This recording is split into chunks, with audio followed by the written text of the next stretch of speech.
Oh, probably in Japan during October 2009. I got to tour around that amazing country with Motley Crue and Buckcherry and Airborne, and Jimmy Ashurst from Buckcherry is in the book. And I enjoyed a great after party at a club in Shinjuku in Tokyo within one night there, and there was a bit too much dancing on the tables to Paradise City after 3 in the morning.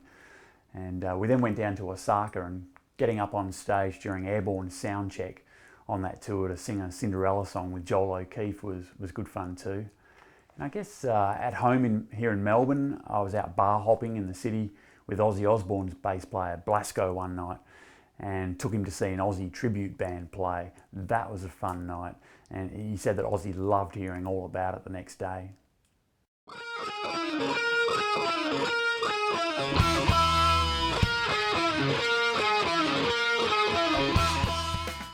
Well, some of them I did in person and backstage at shows like Addy from Swedish Grammy winners Hardcore Superstar.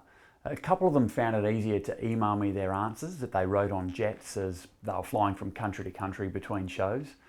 But the majority of them were conducted at all sorts of odd hours on the telephone for like 60 to 90 minutes each. So I worked through a set plan of questioning for each of the chapters to extract their sex tips.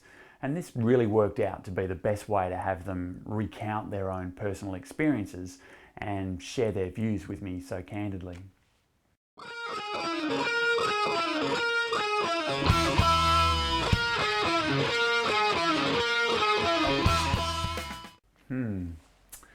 So much of it makes me think of things from my own life and experiences, as well as, from moments over the 2 to 3 years that I spent creating this book.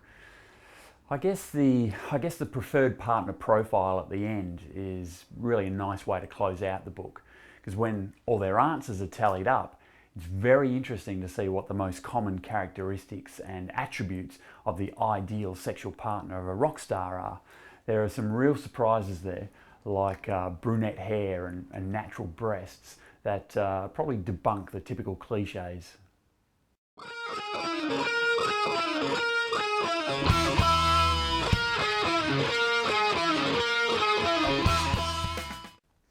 A surprising theme that begs notice is that rock stars are also human. Yes, believe it or not. Whilst the nature of their chosen profession helps give them all these wild experiences that your average Joe misses out on, I think readers will also relate to many of their answers and be surprised at how normal they can actually be at times.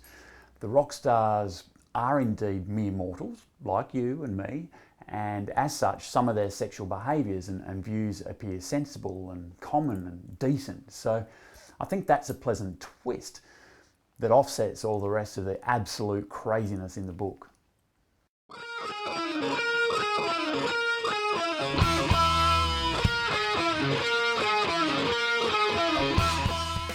Well, I have 2 adult children and I've been married for 20 great years now, so I'm a lucky man. In fact, Nikki Sixx said to me the other day that that's living the dream right there. But look, I guess I certainly felt I connected to the ideas and views and practices of some rock stars as characters more than others, and I know readers will do so too. So after reading this book, I reckon there's no way that you can find yourself in a sexual situation without at least one moment from this book running through your head at some point. I just hope it's one of the better ones. But look, readers will certainly take on board their advice in different ways, and will no doubt get carnally creative at times and add some new thrills to their own sex lives. But I also think they'll be wiser for avoiding many of the dumb traps and pitfalls highlighted by the rock stars as well.